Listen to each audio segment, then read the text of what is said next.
하나님 의존자로 세워져 가면 복을 받습니다. 이 말씀을 증거하겠습니다. 나니아 연대기라는 영화를 보면 이런 대목이 나옵니다. 어느 적진을 이렇게 들어가기 위해서 조건을 이렇게 말을 합니다. 이 지역에서는 부정적인 생각을 하면 부정적인 생각이 나타나게 돼 있으니 긍정적으로만 생각을 해야 합니다. 이런 대목이 있습니다. 여러분, 어느 한 지역을 들어갈 때 긍정적으로만 생각할 수 있겠습니까? 그런데 그 어간에 굉장히 이렇게 무서운 도깨비 같은 게 나오고 부정적인 생각이 떠올라서 부정적인 생각을 타고 부정적인 일이 전개가 됩니다. 그것을 주인공이 또 깨어 부수고 승리하는 장면이 나니아 연대기 3편이 4편이 거기에 있습니다. 나니아 연대기는 믿음으로 아주 석학이라고 할 수 있는 사람이 만들었기 때문에 신앙적인 그런 내용들을 가득 담고 있지요. 그런데 저는 그 영화를 보면서 참 이런 생각을 했어요. 우리가 천국에 가면 부정적인 생각을 안 하게 될 거예요. 부정적인 생각을 할 수가 없어요. 그런데 천국에 가기 전에 부정적인 생각을 하지 않아야 통과될 수 있는 대목이 분명히 있을 것이라고 항상 저는 생각을 하고 있어요. 우리가 준비를 해야 되기 때문이죠. 문제가 생겼을 때 부정적으로 생각하지 않고 긍정적으로 잘 지나갈 수 있겠습니까? 이런 훈련을 우리가 하고 있어야 됩니다. 그래야만 그 종마르 때 그 시험을 넘어서서 부정적인 것이 전혀 없는 세상에 우리가 나갈 수 있기 때문에 그런 거죠. 그러니 긍정적으로 생각하는 훈련을 해야 됩니다. 하나님을 신뢰하는 그런 하나님 더욱 의존하는 사람으로 우리가 자꾸 지어져 가야 됩니다. 하나님께 즉시 맡기는 자로 우리가 세워져 가야 됩니다. 그러지 않고는 삶도 못 이기고 천국에도 들어갈 수가 없는 것이죠. 모세와 여호수아와 갈렙은 긍정적인 사람이었습니다. 그래서 그는 어떤 상황이든지 긍정적으로 하나님을 더 신뢰하고 그렇게 살았던 사람들이고 그들은 하늘나라에 합당한 자들이었습니다. 특히 여호수아 갈렙은 긍정이 넘치는 사람이었고 부정이 없는 사람이었습니다. 그래서 여호수아와 갈렙도 마찬가지지만 갈렙의 말을 빌어보면 그가 85세가 되었는데도 긍정이 넘치는 그런 천복받은 사람으로 살아가고 있음을 우리에게 보여주고 있습니다. 여호수아 14장 10절로 12절 이렇게 말씀하시죠. 이제 보소서 여호와께서 이 말씀을 모세에게 이르신 때로부터 이스라엘 광야에 행한 이 45년 동안을 여호와께서 말씀하신 대로 나를 생존케 하셨나이다. 오늘 내가 85세로 돼 모세가 나를 보내던 날과 같이 오늘날 오히려 건강하니 나의 힘이 그때나 이제나 일반이라. 싸움에나 출입에 감당할 수 있사온즉 그날에 여호와께서 말씀하신 이 산지를 내게 주소서. 당신도 그날에 들으셨거니와 그곳에는 아낙 사람이 있고 그 성읍에는 크고 견고할지라도 여호와께서 혹시 나와 함께 하시면 내가 필경 여호와의 말씀대로 그들을 쫓아내리이다. 85세가 됐는데 하는 말이 나는 지금도 아주 건강합니다. 그렇게 말을 하면서 주님이 지금도 나와 함께 하시면 내가 이 산지를 얻을 수 있습니다. 나를 보내주세요. 이렇게 얘기를 하는 대목입니다. 85살에 아주 청년처럼 건강한 그런 하나님과 함께 하면 된다는 그런 믿음을 가지고 있습니다. 나는 이 대목에서 그는 나이가 먹을수록 더 하나님께 의존적이 되겠다는 것을 주목하기를 여러분에게 권면하고 싶은 거예요. 나이를 먹을수록 훨씬 더 하나님 의존적이 되어야 합니다. 그래야 우리가 복을 받을 수가 있습니다. 혹여 여름날에 감자를 캘 때 삽으로 한번 질러놓고 줄기를 잡아서 뻑 뽑으면 달려 나오는 그런 감자처럼 하나님께 더 의존적인 사람이 되어야만 우리가 천국에 들어갈 수 있다는 말씀을 제가 정말 많이 증거를 했습니다. 우리 인생은 그 의존적이 되는 것을 훈련하는 과정일 뿐입니다. 힘들고 어려울 때 의존하는 것을 우리가 배워놔야 되는 것이죠. 그런데 우리는 의존하기를 점점 덜 해가니 문제가 됩니다. 요한일서 2장 15절 17절 이 세상이나 이 세상에 있는 것들을 사랑하지 말라. 누구든지 세상을 사랑하면 아버지의 사랑이 그 안에 있지 아니하니 이는 세상에 있는 모든 것이 육신의 정욕과 안목의 정욕과 이생의 자랑이니 다 아버지께로부터 온 것이 아니요 세상으로부터 온 것이라. 이 세상도 그 정욕도 지나가되 오직 하나님의 뜻을 행하는 자는 영원히 거하느니라. 그랬습니다. 무엇을 의미하는지 아시겠죠?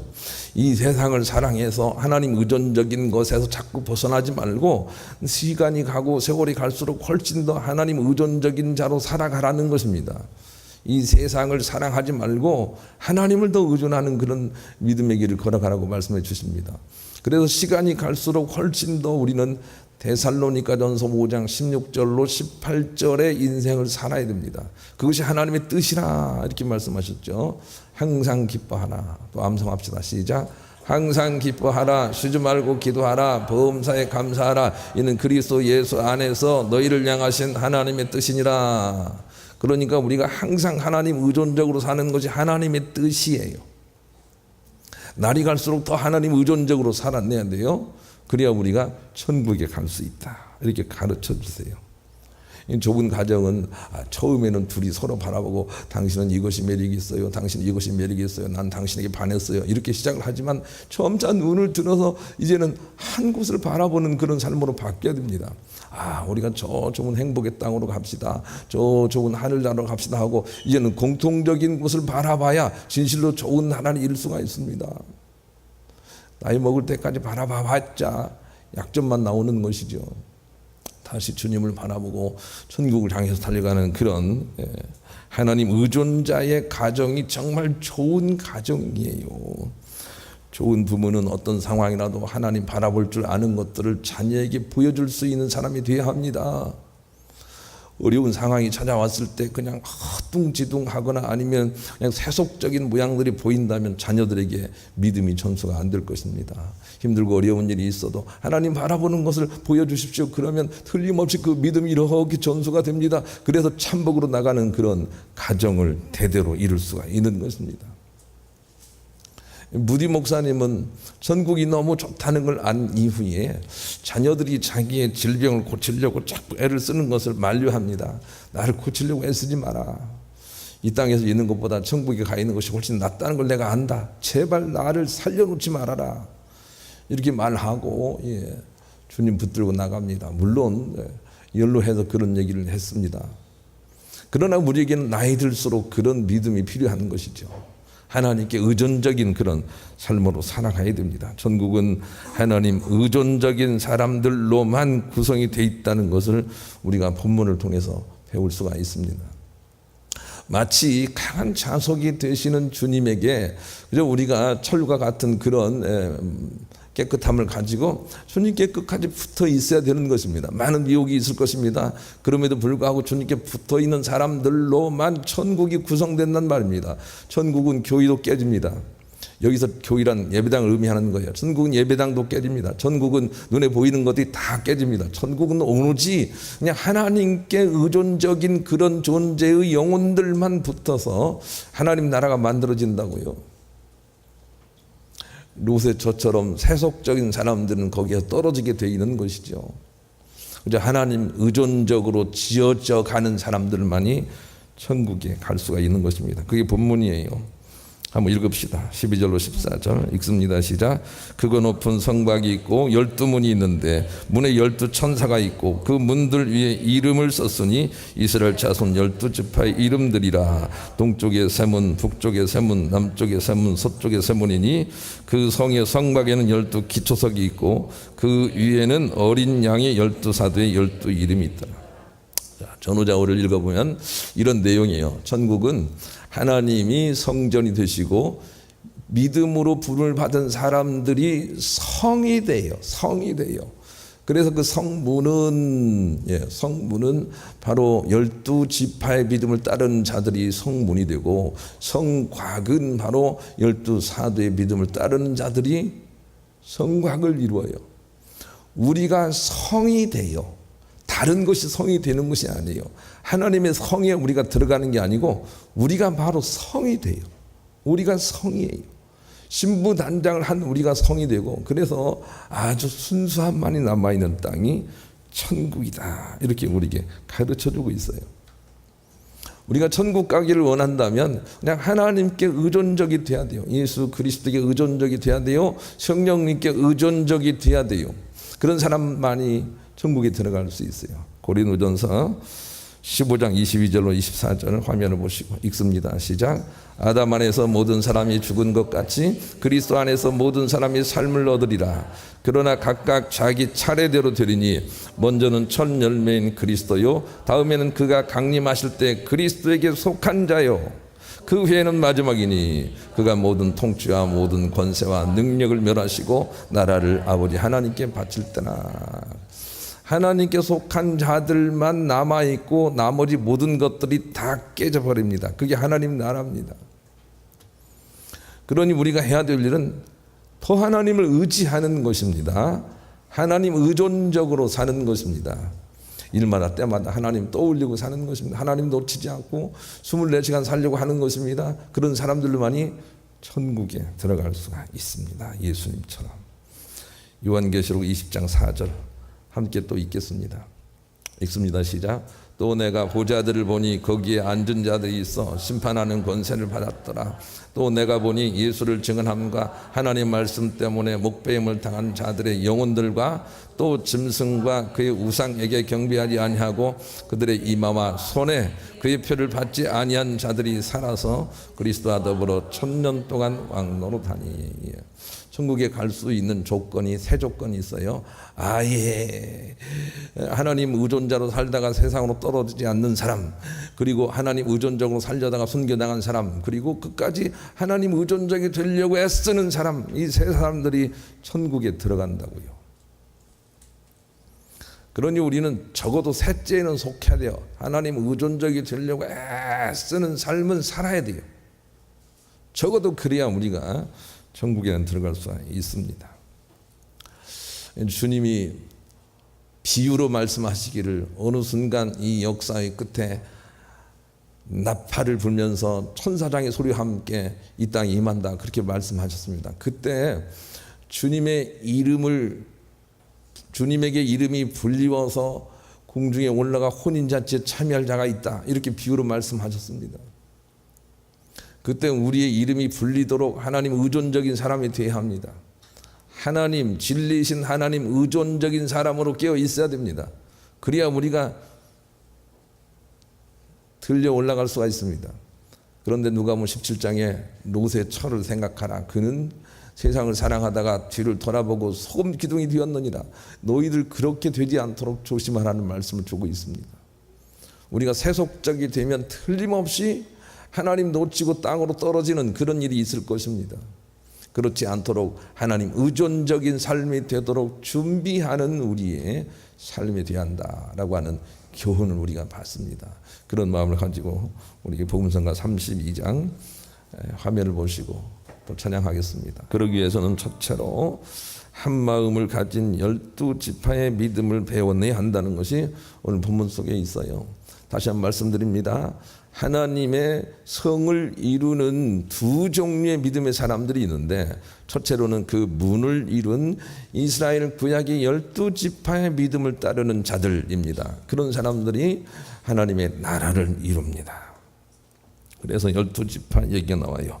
12절, 본문 12절 같이 읽습니다. 시작. 크고 높은 성곽이 있고 12문이 있는데 문에 12천사가 있고 그 문 위에 이름을 썼으니 이스라엘 자손 12지파의 이름들이다. 그랬습니다. 12지파의 믿음을 우리가 배워내야 합니다. 그래야만 우리가 거기에 참여할 수 있습니다. 12지파로서 승리하고 천국을 이룬 사람들의 특징은 한 마음을 가지고 있었다라는 교훈이 성경 속에 있습니다. 이스라엘의 12지파는 처음에 부름을 받았을 때 야곱의 12아들 중심으로 이루어졌으나 그 중에 에브라임과 단 지파는 12지파에서 탈락을 하고 맙니다. 그런데 그들이 왜 탈락했는지를 보면 12지파의 믿음을 우리가 배울 수가 있는 것이죠. 그들은 두 마음을 가지고 있었기 때문에 탈락했다 하고 호세아서 7장 8절에 가르쳐주고 있습니다. 두 마음, 호세아 7장 8절 화면을 보시고 읽습니다. 시작. 에브라임이 여러 민족 가운데 혼합되니 그는 곧 뒤집지 않은 전병이로다. 예. 자, 에브라임은 어떤 믿음을 가지고 있었는가 하면 부침개 있잖아요. 부침개를 붙일 때 그냥 뒤집지 않고 그냥 한쪽만 붙이는 거예요. 뒤집어야 골고루 읽는 거 아니겠습니까? 그런데 한쪽만 붙이는 거예요. 그래서 뒤집지 않은 전병이라고 그렇게 하나님께서 말씀하셨는데, 이것은 무엇을 얘기하는가 하면 너무 세속적인 쪽으로만 치우쳐 있다는 것입니다. 이렇게 골고루 읽지를 않았다는 것입니다. 한쪽 면만 가지고 있었다는 것입니다. 이것을 우리에게 가르쳐주고 있습니다. 여러분, 우리가 하나님 사랑, 이웃 사랑 이렇게 하게 될 때 에브라임을 얘기한다면 그냥 이웃 사랑만 그런 하고 있다는 것을 우리에게 교훈하고 있는 것이죠. 예수 믿고 잘 살려고 하는 믿음만 가지고 있는 것입니다. 예수 믿고 천국 가기 위해 성품이 고쳐지고, 그리고 나서 하나님 때문에 이 세상의 모든 물질과 고난의 문제를 포기할 줄 아는 그런 것은 없는 것입니다. 오로지 세속적인 믿음 일면만을 가지고 있었던 사람들, 이런 지파들이 탈락했다라고 성경이 우리 가운데 가르쳐주고 있습니다. 그러니 우리는 세상을 살지만 하나님 놓치지 않는 그 하나님 중심의 한 마음을 배워내야 합니다. 문제가 생겨도 하나님을 놓치지 않는 방법을 우리가 배워내야 되는 것입니다. 하나님으로 세상까지 껴안을 수 있는 방법을 우리가 배워내야 합니다. 하나님으로 문제를 해석할 수 있는 방법을 우리가 배워내야 합니다. 다윗은 살다가 늘 최선을 살았지만 그러나 좋은 일만 하지는 않았습니다. 어느 때는 실족하고 어느 때는 간음도 하고 나쁜 일도 했습니다. 그런데 다윗이 하나님께 인정받은 것은 하나님 중심으로 그 문제를 풀어내기 때문입니다. 이 한 마음을 우리가 배워야 됩니다. 하나님, 내가 주님을 놓쳤기 때문에 이 어마어마한 죄를 지었습니다 하고 하나님 중심으로 한 마음을 가지고 있었기 때문에, 그렇기 때문에 다윗은 하나님께 칭찬을 받고 천국 가는 백성으로 이게 모델이 되어 있습니다. 이 한 마음을 우리가 배워내야 합니다. 우리는 잘못할 수 있습니다. 넘어질 수 있습니다. 그러나 그것은 우리가 하나님을 놓쳤기 때문입니다. 하나님 회개하고 돌이킵니다. 또 주님 중심으로 살겠습니다. 이렇게 다윗처럼 한 마음을 우리가 가지도록 배워내야 합니다. 두 마음을 가져서는 안 됩니다. 에브라임과 단지파는 두 마음을 가지고 있어서 탈락됐다는 교훈을 우리 가운데 주고 있는 것입니다. 한 마음을 배워야 합니다, 여러분. 자녀들이 공부를 못하면 어떻게 한 마음을 가져야 될까요? 나는 자녀의 덕을 보기는 참 어렵겠구나. 이렇게 두 마음을 가지면 안 되고, 자녀는 공부가 아닌 다른 것으로 성공해서 나에게 효도를 하겠구나. 이렇게 한 마음을 가지라는 거예요. 한 마음을 배우라는 거예요. 운전을 하다가 접촉사고가 나면 오늘은 일진이 사납다, 그렇게 두 마음을 가질 것이 아니라 하나님이 나에게 무엇인가 경고를 하시는가 보다 라고 생각하면서 한 마음으로 해석을 해낼 수 있어야 됩니다. 그래야 주님께 딸려가는 것입니다. 왜 하나님 나를 버리십니까? 라고 생각했던 광야의 백성들은 다 버림받았습니다. 여호수아 갈렙은 그렇게 생각하지 않습니다. 하나님의 선하신 뜻이 변함이 없도록 우리 가운데 있단다. 얘들아, 걱정하지 마라. 나도 고통스럽다. 그러나 주님의 약속은 변개함이 없단다 하고 하나님으로 한마음 되는 삶의 방식을 가지고 있습니다. 이런 여호수아 갈렙만이 천국에 비유되는 젖과 꿀이 흐르는 땅으로 들어갔다고요. 우리에게 필요한 것은 그 한마음을 배우는 게 참 중요합니다. 나는 그래서 한마음을 배우기 위해서 하나님께서 여러분과 저에게 가정을 주셨다, 그렇게 생각을 해요. 그래서 가정을 가진 사람은 어떤 일이 있어도 남편 중심의 한 마음을 가지도록 해야 합니다. 이게 영적 질서입니다. 하필이면 제가 남자라서 이런 말 하니까 좀 부끄러워요. 제가 여자가 하면 얼마나 좋겠어요. 그런데 남편 중심의 가정을 만들어내야 해요. 스스로 하지 말고 이거 좀 하고 싶은데 했으면 좋겠어요, 어떻게 생각하세요? 이렇게 남편 중심의 가정을 만들어내야 해요. 그것이 우리에게 큰 교훈이 돼요. 인생을 살면서 하나님 중심으로 살아낼 수 있겠어요? 이 남자를 만나서 결혼하고 싶은데 하나님 허락해 주세요 라고 그렇게 하고 하냐고요? 이미 자기들끼리 다 약조를 해놓고 나와서 하나님 그럴 줄 몰랐네, 그 사람이 그랬어요 라고 그렇게 하고 있지 않나요? 하나님 중심의 삶을 살아내야 해요. 그것이 곳곳에서 훈련이 돼야 돼요. 교회에 오면 또 제가 걸리네. 이거 참 부끄럽네요. 목사님 중심의 교회 생활을 해야 돼요. 그렇게 해야 해요. 저도 다른 데 가면 그 사람 중심으로 이렇게 해주고요. 그렇게 해야 해요. 그걸 배워야 돼요. 인생을 하나님 중심으로 사는 것을 배워야 해요. 그래서 천국에 가는 것은 결국 질서의 문제라는 걸 우리가 알게 돼요. 하나님을 가장 귀한 자리에 모시고 사는 거예요. 네가 부자로 살든 가난하게 살든 그것은 하나님께 아무 문제가 안 돼요. 천국 가는 제약이 안 돼요. 네가 아팠든 네가 건강했든 그건 하나님께 문제가 되지 않아요. 그런데 그때 너가 하나님을 붙들고 하나님 중심적으로 그렇게 한 마음으로 살아내었느냐라고 하는 게 중요한 거예요. 그것을 우리가 밤사이 훈련을 해야 돼요. 그런 마음을 가지고 복음서가 103장 한번 해보겠습니다. 하나님이 뭐가 부족해서 우리에게 뭘 요구하는 게 아니에요. 그냥 하나님 의지하는 걸 배우라고 그렇게 하시는 거예요. 우리가 하나님 의지하고 살았으면 예수님이 이 땅에 오실 필요도 없는데 너무 그 방법을 몰라서 예수님이 이 땅에 오셔서 하나님 의지하는 모델이 되어주시고 십자가의 고통 속에서도 하나님 놓치지 않는 것을 보여주시고 그리고 예수님 당신이 우리에게 이 땅에 성령을 보내주셔서 끝까지 우리를 이끄시겠다 하고 약조하신 거예요. 그러니 우리가 하나님 의존적이 돼야 돼요. 예수님도 하나님이시고 성령님도 하나님이세요. 하나님 의존적이 돼야 해요. 그래야만 우리가 천국으로 갈 수 있어요. 두 번째는 돈보다도 진리를 더 신뢰하는 12사도의 믿음을 배워야 된다 하고 12사도 얘기를 해요. 다시 한번 말씀드립니다. 우리가 갈 천국은 하나님 당신이 성전이 돼요. 하나님 당신이 성소가 돼요. 하나님 당신이 성소가 돼요. 성소가 따로 있는 게 아니에요. 그리고 우리가 성이 돼요. 성이 따로 있는 게 아니에요. 그런데 성문은 12지파의 믿음을 따른 자들이고 성곽은 12사도의 믿음을 따른 자들이 성곽을 이루어요. 그런 12사도를 통해서 우리가 배워야 돼요. 그런데 12사도의 믿음을 배우기 위해서는 12사도 중에서 탈락한 가룟 유다를 보면 우리가 알 수가 있어요. 가룟 유다는 왜 탈락을 했지요? 가룟 유다가 탈락한 것은 진리보다도 돈을 더 사랑했기 때문이에요. 돈의 미혹을 받았기 때문이에요. 그런 말씀이 우리에게 주어져 있죠. 요한복음 12장 4절로 6절에 그렇게 말씀하셨어요.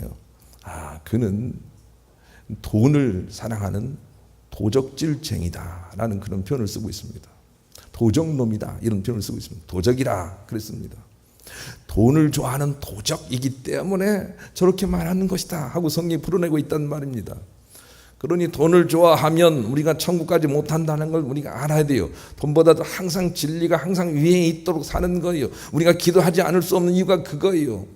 하나님, 이런 돈 문제가 있습니다. 이 돈보다도 항상 하나님이 항상 더 위에 있는 믿음을 가지고 이걸 관리하기를 원합니다. 이렇게 끼워 살아야 돼요. 그래야 우리가 천국에 들어갈 수 있는 것이죠. 믿음은 두 종류가 있습니다. 어떤 일이 있어도 하나님 놓치지 않으려고 주님 뜻대로 살려고 발버둥 치는 믿음이 있는가 하면 그저 어떻든 돈 주세요, 어떻든 우리 건강 주세요, 어떻든 삶의 문제를 풀어주세요 하고 자꾸 주님의 것을 뺏어내려고 하는 믿음이 있습니다. 두 번째 믿음은 가룟 유다의 믿음이 되는 것입니다. 이것은 천국에 가지 못합니다. 어떤 일이 있어도 나는 주님의 선하심을 믿습니다 하고 주님 의존적인 믿음을 가지라고 12사도들이 성곽이 되어 있다 이렇게 우리에게 말씀이 교훈을 주고 있어요. 베드로도요 잘 산 사람이 아니에요. 잘못 산 사람이에요. 가룟 유다보다도 훨씬 더 고약한 죄를 짊어진 사람이라고요. 그런데 베드로가 천국 갈 수 있었던 이유는 끝까지 하나님 붙들고 하나님 중심의 의존적인 삶을 살아내려고 했기 때문이에요. 이것을 우리가 배워야 돼요. 자, 이제 베드로의 기록을 잠깐 보겠습니다. 우리 화면을 보시고 마태복음 26장 69절로 75절 함께 읽습니다. 시작. 베드로가 바깥들에 앉았더니 한 여종이 나와 이르되 너도 갈릴리 사람 예수와 함께 있었도다 하거늘 베드로가 모든 사람 앞에서 부인하이로되 나는 네가 무슨 말을 하는지 알지 못하겠노라 하며 연문까지 나아가니 다른 여종이 그를 보고 거기 있는 사람들에게 말하되 이 사람은 나사렛 예수 함께 있었도다 하매 베드로가 맹세하고 또 부인하여 이르되 나는 그 사람을 알지 못하노라 하더라. 죽음 후에 곁에 섰던 사람들이 나와 베드로에게 이르되 너도 진실로 그 도당이라 네 말소리가 너를 표명한다 하거늘 그가 저주하며 맹세하여 이르되 나는 그 사람을 알지 못하나 하니 곧 닭이 울더라. 이에 베드로가 예수의 말씀에 닭 울기 전에 네가 3번 나를 부인하리라 하심이 생각이 나서 밖에 나가서 심히 통곡하니라. 예, 베드로는 예수님 말씀이 생각이 나서 밖에 나가서 심히 통곡하는 인생을 살았어요. 가룟 유다는 이거에 없는 거예요. 여러분, 우리는 베드로처럼 잘못할 수 있습니다. 넘어질 수 있습니다. 실수할 수 있습니다. 그런데 하나님 중심의 삶을 산다면 하나님 내가 그러지 말아야 되는데 그랬어요 라고 하면서 통곡하며 회개하면서 주님께 붙어 있으려고 애를 써야 돼요. 이런 베드로가 12사도가 아닙니까? 베드로가 깨끗하게 살았습니까? 그렇지 않습니다. 하나님 중심으로 문제를 풀어내려고 통곡하며 사는 거예요. 기도하며 사는 거예요. 눈물 흘리며 사는 거예요. 이런 사람들이 천국 갈 수 있도록 열려있다는 게 너무너무 감사하잖아요. 우리가 제대로 살아서만 천국 가는 게 아니라고요. 제대로 못 사는 걸 인정하고 회개하면서 눈물 흘리면서 그렇게 사는 거죠. 그런 사람들을 천국으로 이끄시겠다 이렇게 말씀해 주세요. 그러니 회개가 얼마나 중요한지 알아야 되겠어요. 복음서가 509장 함께 또 하겠습니다. 세계 최고 일식 요리사인 초바방 마스히사 노부유키 씨는 항상 이렇게 말을 한다고 합니다. 나는 최고가 아니다. 나는 늘 부족함을 느낀다. 내가 최고라고 생각하는 순간 나는 퇴보할 것이다. 나는 죽을 때까지 최고가 아니다. 이렇게 고백을 하면서 훈련을 한다 그럽니다. 이런 자세가 우리 가운데 필요합니다. 어느 순간 나는 성경을 100번 읽어서 난 뭘 알았어. 이런 사람들을 조심해야 됩니다. 그런 사람들 따르지 마세요. 여기 있다 저기 있다 하는 사람들 따르지 말라고요. 끝까지 나는 최고가 아니야. 나는 부족해. 오로지 그냥 예수 그리스도의 장상 분량을 따라야 오늘도 나가는 거야. 이런 사람들이 진실로 좋은 사람들이라고요. 자세가 중요한 거죠. 제가 1989년도에 승용차를 샀어요. 그 당시에는 늦은 게 아니었거든요. 승용차를 샀어요. 그때 차를 사고 시내에 살면서 시골에 있는 어머님이 계신 교회를 다녔어요. 그런데 차를 타고 식구들을 태우고 교회를 가는데 마음속에 나 행복의 정점을 찍었다 이런 생각이 들더라고요. 그런데 행복의 정점을 찍었다라고 하는 순간부터 내려가기 시작했어요. 사업이 안 되죠. 막 세금은 많이 나오죠. 그냥 돈 때문에 쩔쩔매다가 결국은 파산이 되고 말았어요. 나는 그래서 여러분에게 꼭 그렇게 부탁을 드립니다. 이제 됐다 하는 말을 하면 안 됩니다. 끝까지 우리는 더 온전하신 주님을 향하여 붙잡고 나가는 것입니다. 그것만이 천국 가는 조건입니다. 이제 됐다는 없습니다. 여기가 좋사오니 이런 것을 하면 안 됩니다. 아직은 나 배고파. 아직은 나 더 나가야 돼. 이런 믿음을 가지고 나가야 되는 것입니다. 그런데 그렇게 생각하고 나가는 그 자체가 구원의 조건이 된다는 것을 우리가 잊지 말아야 됩니다. 유기성 목사님 말씀을 또 여러분에게 전합니다. 종교는 끊임없이 마음을 비우라고 합니다. 이것은 얼핏 보기에 참 좋은 종교로 비춰집니다만은 그렇지 않습니다. 마음은 비워지는 것이 아니기 때문입니다. 마음은 의존해야만 합니다. 예수님의 마음을 가지라 하심도 그 때문입니다. 기독교는 종교가 아닙니다. 의존하는 신앙입니다. 그렇게 말했습니다. 여러분, 기독교는 주님을 의존하는 신앙입니다. 그런데 예수 믿고 어떤 사람들이 보기에는 참 형편없다 그렇게 보일 수는 있어도 그가 중심으로 하나님을 의존하고 있다면 그의 성읍에 참여할 수 있는 것입니다. 그렇게 살라는 건 아니에요. 여러분, 형편없이 살라는 건 아니에요. 그러나 구원의 조건은 하나님을 의존하고 있는지 여기엔 달려있다는 거예요. 그러니 하나님을 다 의존해야 되겠습니다. 에베소 2장 19절로 22절 화면을 보시고 또 읽습니다. 에베소 2장 19절로 22절 읽습니다. 시작. 그러므로 이제부터 너희는 외인도 아니요 나그네도 아니요 오직 성도들과 동일한 시민이요 하나님의 권속이라. 너희는 사도들과 선지자들의 터 위에 세우심을 입은 자나 그리스도 예수께서 친히 모퉁이 돌이 되셨느니라.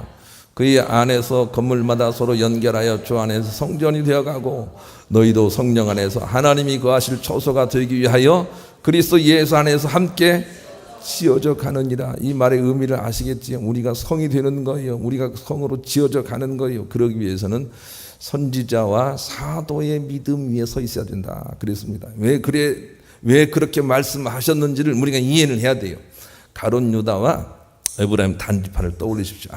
나는 그들처럼 탈락되지 않기를 원합니다. 이런 믿음을 우리가 간직해야 되는 것이죠. 천국 가기 위해 첫째로 해야 될 일은 하나님을 모시는 일입니다. 요한복음 1장 12절 영접하는 자에게는 그의 자녀가 되는 권세를 주신다 그랬습니다. 첫째는 우리가 마음 중심의 주인으로 하나님을 모시는 것입니다. 영접하는 것입니다. 주님, 내 이 일의 이 경영에 주님이 늘 왕으로 계시길 원합니다 하고 모시는 것이 첫 번째입니다. 두 번째는 기도와 감사로 자꾸 관계를 돈독히 하는 것입니다. 관계를 돈독히 해서 사귀어내는 것입니다. 이것이 우리가 할 일입니다. 관계를 돈독히 하는 것입니다. 인간과 인간이 관계가 아주 좋아지기 위해서는 자기의 감정도 서로 나눌 수 있어야 된다 그럽니다. 사무적이고 아주 계산적인 관계는 좋은 관계가 아닌 것이죠. 내 감정도 서로 묻고 나눌 수가 있어야 됩니다. 여러분, 그래야 좋은 관계가 되는 것입니다. 그런데 우리가 하나님과 좋은 관계를 이루기 위해서도 우리의 감정이 하나님과 나눠져야 합니다. 그러면서 좋은 관계로 나갈 수가 있는 것입니다. 그것이 우리가 하나님을 모신 자로서 해야 될 일입니다. 저도 가정을 이루고 살고 있지만 여자들이 생일을 자꾸 이렇게 주장하는 것을 남자가 잘 이해를 못하겠어요. 남자들은 별로 생일관념이 없어요. 나는 또 숫자관념이 더욱 없어서 우리 아버지 생신이 3월인지 4월인지 왔다 갔다 해요. 평생 동안 왔다 갔다 해요. 일하다 보면 그 날짜를 잘 체크해가지고 그냥 챙기기가 어렵거든요. 그래도 생일 되면 아주 이렇게 좋은 그런 환경을 만들어서 이렇게 해줘야 되는 것은 사귐의 문제 때문에 그래요. 사귐.